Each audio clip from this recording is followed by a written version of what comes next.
नमस्कार, vision IAS के news today के इस अंक में आप सभी का स्वागत है। इस अंक में हम आपके लिए लेकर आए हैं यूपीएससी परीक्षा की दृष्टि से महत्वपूर्ण कुछ अहम खबरें। इस अंक की सबसे पहली खबर खाद्य एवं पोषण से। हाल ही में खाद्य संरक्षा और मानक प्राधिकरण फसाई ने तेलों के बाद खाद्य उत्पादों में ट्रांस फैटी एसिड यानी टीएफए की मात्रा को भी सीमित किया है। फसाई के संशोधित नियमों के अनुसार जिन खाद्य उत्पादों में एक घटक के रूप में खाद्य तेल और वसा का उपयोग किया जाता है, उनमें औद्योगिक ट्रांस फैटी एसिड की मात्रा उक्त उत्पाद में मौजूद कुल तेल या वसा के द्रव्यमान से 2% से ज्यादा नहीं होगी। आपको बता दें कि इससे पहले फसाई ने तेल और वसा में टीएफए के 5% के वर्तमान स्तर को वर्ष 2021 तक 3% और वर्ष 2022 तक 2% तक सीमित करने का निर्देश दिया था। ये वर्ष 2023 तक औद्योगिक रूप से उत्पादित टीएफए के वैश्विक उन्मूलन के लिए विश्व स्वास्थ्य संगठन के आदेश के अनुरूप है। डब्ल्यूएचओ का रिप्लेस कार्यक्रम इस बारे में देशों को नीति निर्धारण करने में मदद करता है। वहीं भारत द्वारा उठाए गए कदम हार्ट अटैक रिवाइंड अभियान, trans fatty free logo, eat right movement आदि हैं। टीएफएस यानी ट्रांस फैटी एसिड असंतृप्त फैटी एसिड होते हैं। ये दो प्रकार के होते हैं। प्राकृतिक ट्रांस फैट कुछ दूध उत्पादों और मांस उत्पादों में प्राकृतिक रूप से पाई जाती है। वहीं औद्योगिक रूप से उत्पादित ट्रांस फैट एक औद्योगिक प्रक्रिया के माध्यम से निर्मित होती है। इसमें हाइड्रोजन को तरल वनस्पति तेलों में मिश्रित किया जाता है ताकि उन्हें अधिक ठोस बनाया जा सके और खाद्य पदार्थों की शेल्फ लाइफ को बढ़ाया जा सके। साथ ही कम कीमत का होने के कारण उन्हें मिलावटी पदार्थों के रूप में उपयोग किया जा सके। ट्रांस फैट हृदयाघात के बढ़ते जोखिम और हृदय धमनियों के रोग से होने वाली मृत्यु का कारण है।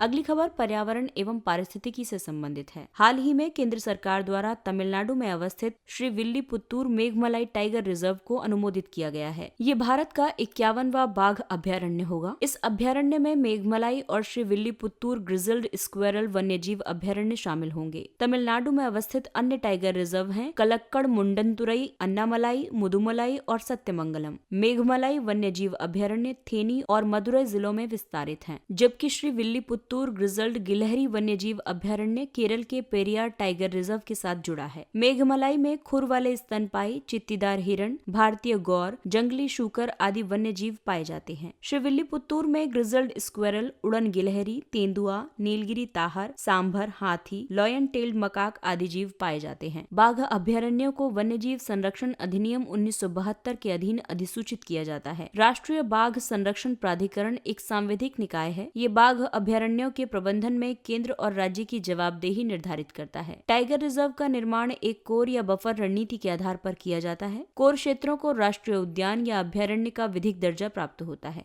जबकि बफर या परिधीय क्षेत्र वन और गैर वन भूमि का मिश्रण होता है। बफर क्षेत्र को एक बहुउपयोग क्षेत्र के रूप में प्रबंधित किया जाता है। पर्यावरण मंत्रालय की केंद्र प्रायोजित योजना प्रोजेक्ट टाइगर का उद्देश्य बाघ अभ्यारण्य के कोर क्षेत्रों में बाघ की आबादी को बढ़ावा देने वाले एजेंडे पर काम करना है, जबकि बफर क्षेत्र में समुदाय उन्मुख समावेशी एजेंडा शामिल होता है। अगली खबर आपदा प्रबंधन से संबंधित है। उत्तराखंड के चमोली जिले में हिमनदीय झील से व्युत्पन्न बाढ़ से व्यापक जनहानि हुई। खबरों के मुताबिक नंदा देवी पर एक हिमनद के टूटने से चमोली में ऋषि गंगा और धौली गंगा नदियों में बाढ़ आ गई। नंदा देवी कंचनजंगा के बाद भारत का दूसरा सर्वोच्च शिखर है, जो कि गढ़वाल हिमालय का एक हिस्सा है। ये पश्चिम में ऋषि गंगा घाटी और पूर्व में गोरी गंगा घाटी के बीच स्थित है। हिमनद से बने अस्थिर प्राकृतिक बांध के पीछे हटने से ग्लेशियल लेक आउटबर्स्ट फ्लड यानी GLOF घटित होता है। जब हिमनद पीछे हटता है तो उस स्थल पर एक वृहद गर्तनुमा आकृति बन जाती है, जहां कालांतर में जल भर जाता है और एक झील का सृजन होता है, जिसे हिमोड या मोरेन के रूप में जाना जाता है, जिसमें मलबा और हिम साथ साथ होते हैं। यदि इन झीलों के तटबंध टूट जाते हैं तो व्यापक जलराशि निकटवर्ती नदियों और जलधाराओं में प्रवाहित हो सकती है। ये तीव्र गति से प्रवाहमान होकर तलछट, चट्टानों और अन्य सामग्री को अपने साथ बहा कर ले जाती हैं। इससे निचले क्षेत्रों में बाढ़ आ सकती है। ग्लेशियल लेक आउटबर्स्ट फ्लड के प्रमुख कारण हैं क्षेत्र में हिमस्खलन की घटना, निर्माण और अवैज्ञानिक मानवीय गतिविधियां, भूकंप, झील का ढाल की ओर प्रवाह आदि। हालांकि चमोली के इस मामले में हिमनद के टूटने के कारणों की जांच अभी होना बाकी है। अगली खबर स्वास्थ्य क्षेत्र से। विदेश मंत्री ने ये विचार व्यक्त किया है कि भारत विश्व के औषधालय के रूप में उभर रहा है। कोविड-19 संकट को एक अवसर के रूप में परिवर्तित करते हुए भारत विश्व स्तर पर औषधि उत्पादों की आपूर्ति करने वाला एक प्रमुख देश बन गया है। कोविड-19 महामारी के दौरान भारत ने कई देशों को हाइड्रोक्सी क्लोरोक्विन, HCQ और पैरासीटामोल जैसी मूल्यवान दवाएं भेजकर अंतर्राष्ट्रीय सहयोग को बेहतर बनाने की दिशा में महत्वपूर्ण भूमिका निभाई है। इसके अलावा भारत ने अपनी वैक्सीन कूटनीति के तहत कई देशों को कोविड-19 वैक्सीन की आपूर्ति की है। वैश्विक स्तर पर औषध यानी फार्मेसी क्षेत्र में मूल्य के संदर्भ में भारत का स्थान 14वां है, जबकि मात्रा के मामले में ये तीसरे स्थान पर है। आर्थिक सर्वेक्षण 2021 के अनुसार भारतीय औषधि उद्योग का वर्तमान मूल्य $41 बिलियन है। ये वर्ष 2024 तक बढ़कर $65 बिलियन और वर्ष 2030 तक 120 से 130 बिलियन तक पहुंच सकता है। राजकोषीय और गैर राजकोषीय प्रोत्साहन, मजबूत बुनियादी ढांचा और वृद्धिशील अनुसंधान एवं विकास तंत्र इसे और बेहतर बनाने में सहयोग करेंगे। विश्व के औषधालय के रूप में स्थापित होने के पीछे भारत की क्षमता को कई बिंदुओं के माध्यम से समझा जा सकता है। जैसे भारत के पास कम लागत पर उच्च गुणवत्तापूर्ण औषधि निर्माण की क्षमता विद्यमान है। Food and drug administration America और WHO द्वारा अनुमोदित औषधि विनिर्माण संयंत्रों की उपलब्धता के मामले में भारत विश्व में द्वितीय स्थान पर है। विश्व के 50% से अधिक टीकों की आपूर्ति भारत द्वारा की जाती है। भारत वैश्विक स्तर पर जेनेरिक दवाओं का सबसे बड़ा आपूर्तिकर्ता देश रहा है, जहां मात्रा के अनुसार वैश्विक आपूर्ति में इसकी हिस्सेदारी 20% है। शीर्ष 10 वैश्विक जेनेरिक कंपनियों में से 4 भारतीय कंपनियां हैं।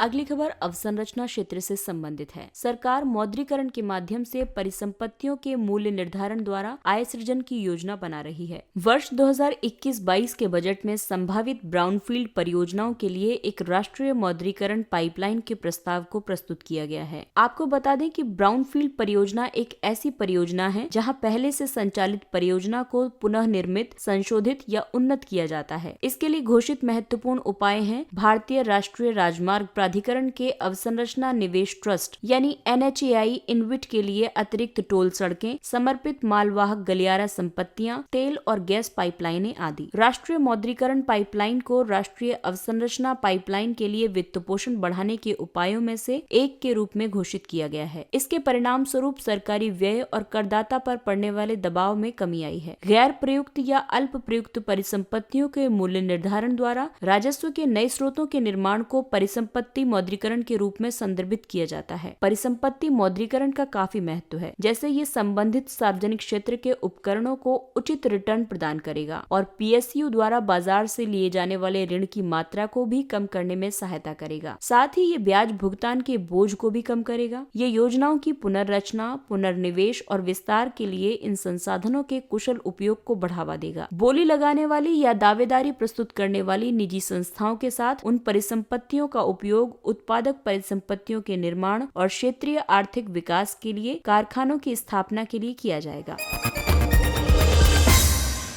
आइए अब नजर डालते हैं कुछ संक्षिप्त किंतु महत्वपूर्ण खबरों पर। मुद्रा की अदला बदली यानी करेंसी स्वैप। हाल ही में श्रीलंका के केंद्रीय बैंक ने सार्क मुद्रा स्वैप फ्रेमवर्क के तहत भारतीय रिजर्व बैंक के साथ $400 मिलियन अमेरिकी का एक करेंसी स्वैप समझौता संपन्न किया है। करेंसी स्वैप पूर्व निर्धारित नियमों और शर्तों के अंतर्गत दो देशों के बीच मुद्राओं के आदान प्रदान के लिए किए गए एक समझौते को संदर्भित करता है। सार्क करेंसी स्वैप फ्रेमवर्क की स्थापना वर्ष 2012 में अल्पकालिक विदेशी विनिमय चल निधि आवश्यकताओं या अल्पकालिक भुगतान संतुलन संकट के समाधान के लिए सहायता प्रदान करने के लिए की गई थी। ये सुविधा सभी सार्क सदस्य देशों के लिए उनके हस्ताक्षरित द्विपक्षीय स्वैप समझौतों के तहत उपलब्ध है। इसके तहत धन का एक्सचेंज अमेरिकी डॉलर, यूरो या भारतीय रुपए में किया जा सकता है। विवाद से विश्वास योजना। हाल ही में कर विवाद से संबद्ध कुल मामलों में से 24.5% मामलों का विवाद से विश्वास योजना के तहत समाधान के लिए चयन किया गया है। आपको बता दें कि VSVS विवाद से विश्वास योजना को प्रत्यक्ष कर विवाद समाधान योजना 2016 की तुलना में 15 गुना बेहतर प्रतिक्रिया प्राप्त हुई है। विवाद से विश्वास योजना एक प्रत्यक्ष कर विवाद समाधान योजना है। इस योजना के तहत निपटान का लाभ प्राप्त करने के लिए मांग किए गए कुल कर, ब्याज और जुर्माने के एक हिस्से का भुगतान करना होता है। इसे आयकर से जुड़ी लंबित मुकदमेबाजी को कम करने और सरकार के लिए समयबद्ध रूप से राजस्व सृजित करने के लिए प्रारंभ किया गया था। मंगल पर अंतरिक्ष यान। एक के बाद एक कुल 3 अंतरिक्ष यान मंगल ग्रह पर उतरने के लिए तैयार हैं। ये अंतरिक्ष यान हैं संयुक्त अरब अमीरात का ऑर्बिटर अमल, नासा का रोवर कॉस्मिक कैबूज और चीन का डुओ तियानवेन-1, जिसमें रोवर और ऑर्बिटर दोनों शामिल हैं। ऐसा इसलिए है क्योंकि इन्हें पृथ्वी से मंगल की ओर प्रक्षेपण की उपयुक्त अवधि के दौरान पिछले वर्ष जुलाई की विभिन्न तिथियों में प्रक्षेपित किया गया था। पृथ्वी से मंगल की ओर प्रक्षेपण के लिए सर्वाधिक उपयुक्त अवधि प्रत्येक 2 वर्ष में आती है। सल्फर आयोडीन थर्मोकेमिकल हाइड्रोजन चक्र। हाल ही में आईआईटी दिल्ली के शोधकर्ताओं ने औद्योगिक खपत के लिए कम लागत वाला स्वच्छ हाइड्रोजन ईंधन उत्पन्न करने के लिए सल्फर आयोडीन थर्मोकेमिकल हाइड्रोजन चक्र के रूप में ज्ञात प्रक्रिया द्वारा जल को सफलतापूर्वक विभाजित किया है। इस चक्र में रासायनिक अभिक्रियाएं शामिल होती हैं। इनके अंतर्गत विशुद्ध अभिकारक के रूप में जल का उपयोग किया जाता है और विशुद्ध उत्पाद के रूप में हाइड्रोजन और ऑक्सीजन प्राप्त होते हैं। ये हाइड्रोजन के वृहद पैमाने पर व्यावसायिक उत्पादन के लिए अनुकूल सिद्ध हो सकता है।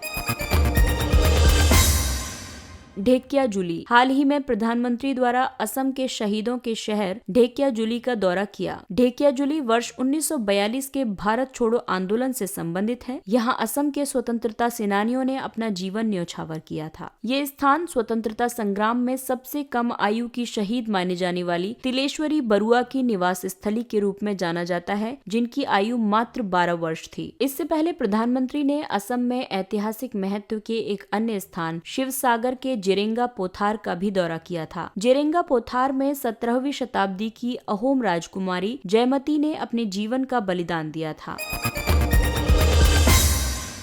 किरण। ये प्रारंभिक स्क्रीनिंग, प्राथमिक चिकित्सा, मनोवैज्ञानिक सहायता, संकट प्रबंधन, मानसिक कल्याण, असामान्य व्यवहार को प्रतिबंधित करने आदि के लिए सहायता प्रदान करने के लिए एक मानसिक स्वास्थ्य पुनर्वास हेल्पलाइन है। किरण के तहत 13 भाषाओं में सेवाएं प्रदान की जाती हैं। इसे सामाजिक न्याय और अधिकारिता मंत्रालय द्वारा प्रारंभ किया गया है। हालिया रिपोर्टों के मुताबिक किरण हेल्पलाइन पर कॉल करने वाले 70% पुरुष थे, जबकि कॉल करने वाले सभी कॉलर्स में लगभग 32% छात्र हैं। कॉल करने वाले व्यक्तियों के समक्ष प्रमुख चुनौती व्याकुलता यानी एंजाइटी, जो कि 28 से 5% थी, और अवसाद 25.5% लोगों में था।